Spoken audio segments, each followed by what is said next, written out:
Hello everyone, welcome to Pariksha arena. इस class में हम इम्पॉर्टेंट एमसीक्यूज करेंगे कंप्यूटर आर्किटेक्चर के। तो स्टार्ट करते हैं। Question 1, what characteristic of RAM memory makes it not suitable for permanent storage? The correct answer is option C, क्योंकि RAM memory जो है वो वोलेटाइल होती है। ठीक है। Now what is a volatile memory? Volatile memory जो है वो यूज करी जाती है to store computer programs and data that CPU needs in real time. लेकिन जब भी कंप्यूटर को हम स्विच ऑफ करते हैं तो ये सारा जो मेमोरी में हमने स्टोर करे वो सब इरेज हो जाता है। और रैम एंड कैश मेमोरी जो है, रैम एंड कैश मेमोरी जो है, दे आर वोलेटाइल मेमोरी। ठीक है। वेयर एज जो नॉन वोलेटाइल मेमोरी जो होती है वो स्टेटिक होती है और वो हमेशा कंप्यूटर में रहेगी, चाहे हम कंप्यूटर को स्विच ऑफ भी क्यों ना कर दे। इसलिए जो रोम होता है और हार्ड डिस्क होती है, they are the examples of non volatile memory. Now next question, CPU does not perform the operation. इनमें से कौन सा ऑपरेशन जो है वो सीपीयू परफॉर्म नहीं करता? तो इनमें से सीपीयू डाटा ट्रांसफर नहीं करता। The correct answer is option A, data transfer. Question 3, the assess time of memory is dash the time required for performing any single CPU operation. तो मेमोरी का assess time जो है वो हमेशा ज्यादा होता है देन द टाइम किसी सिंगल सीपीयू ऑपरेशन करने में। तो the correct answer is option A. Next question, logic gates with a set of input and outputs is arrangement of computational circuit. That is option A. Now next question, the circuit used to store 1 bit of data. इनमें से कौन सा ऐसा circuit है जो से 1 bit of data store करते हैं? So the correct answer is option D, flip flop. Question 6, the expression of NOR gate is. अब इसमें हमने नॉर गेट का एक्सप्रेशन बताना है। तो नॉर गेट का एक्सप्रेशन क्या होता है? एक तो नॉर गेट जो है उसे हम ऐसे रिप्रेजेंट करते हैं, ये दो हमारे इनपुट्स होते हैं A and B and they will give output as A plus B dash complement of A plus B. NOR जो है वो नॉट प्लस और गेट से बना होता है, इसलिए और गेट के ऊपर जो है वो कॉम्प्लीमेंट कर देते हैं। तो इसमें उसकी एक्सप्रेशन कौन सी है? That is option D. Now next question, write through technique is used in which memory for updating the data? It's used in cache memory. Question 8, which of the following is not one of the 3 stages of the instruction execution cycle? The correct answer is option C, flag जो है वो instruction execution cycle की तीनों stages में नहीं है। Question 9, which of these 4 does not comprise a part of the system बस? इनमें से कौन जो है वो सिस्टम बस का पार्ट नहीं है? The answer is option C, logic बस।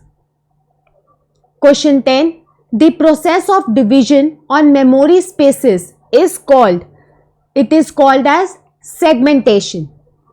Now next question, the NOR gate output will be high if the 2 inputs are. इसमें वो पूछ रहा है कि जो NOR gate है उसकी आउटपुट जो है वो हाई कब होगी? तो उसके लिए उसके 2 इनपुट्स जो हैं वो क्या होने चाहिए? तो हम यहीं से टेबल बना लेते हैं। A, B ये हमारे 2 इनपुट्स हैं और NOR गेट के एक्सप्रेशन में आपको प्रीवियस क्वेश्चन में बता ही चुकी हूँ। 0 0 1 1 0 1 0 1, 0 0 विल गिव यू 1 एंड इधर आपके आएंगे 0। उसने हमसे हाई आउटपुट पूछी है। हाई आउटपुट सिर्फ इस केस में है जब उसके दोनों इनपुट्स जो हैं वो 0 0 हैं। तो इस क्वेश्चन का आंसर हुआ ऑप्शन ए। ठीक है। Now next question, a universal logic get in which can be used to generate any logic function. Which of the following is a universal logic gate? Universal logic gate की definition इसने दी हुई है कि वो एक ऐसा लॉजिक गेट होता है जिससे हम बाकी सारे लॉजिक गेट्स को जनरेट कर सकते हैं. तो इनमें से यूनिवर्सल लॉजिक गेट कौन सा है? The correct answer is option D, NAND. NAND और नॉर जो है वो आपके यूनिवर्सल लॉजिक गेट हैं.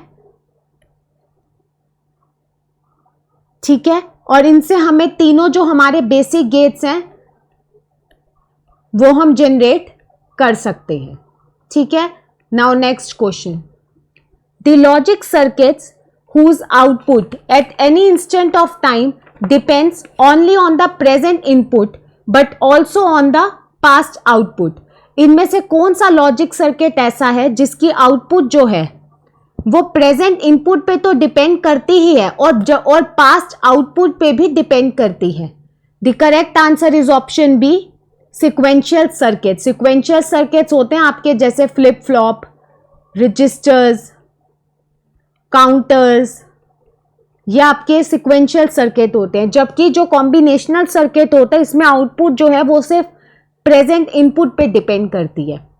कॉम्बिनेशनल सर्किट पे सिर्फ जो आपकी प्रेजेंट इनपुट है ये सिर्फ उस पे डिपेंड करती है. और इसके एग्जांपल्स हो जाते हैं आपके जैसे हाफ एडर,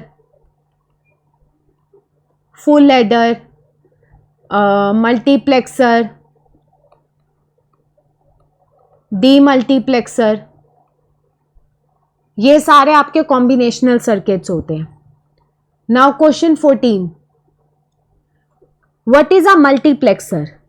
अब इसमें वो हमसे मल्टीप्लेक्सर की डेफिनेशन पूछ रहा है. The correct answer is option B, a multiplexer is a device which converts many signal into one. Question 15.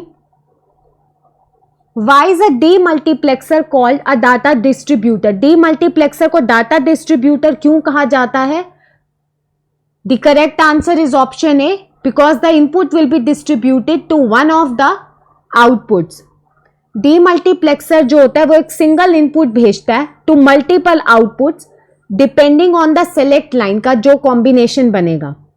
For one input the demultiplexer जो है वो कई सारे आउटपुट्स प्रोवाइड करता है, इसलिए उसे डाटा डिस्ट्रीब्यूटर कहा जाता है.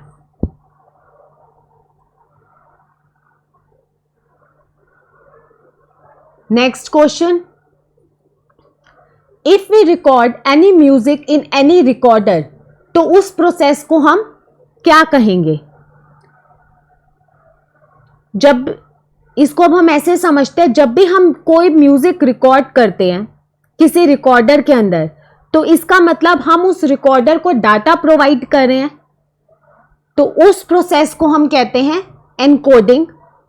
और जब हम वही म्यूजिक उस रिकॉर्डर से खुद सुनते हैं, मतलब हमें वो म्यूजिक वापस मिल रहा है, तो उसे हम डिकोडिंग प्रोसेस कहते हैं.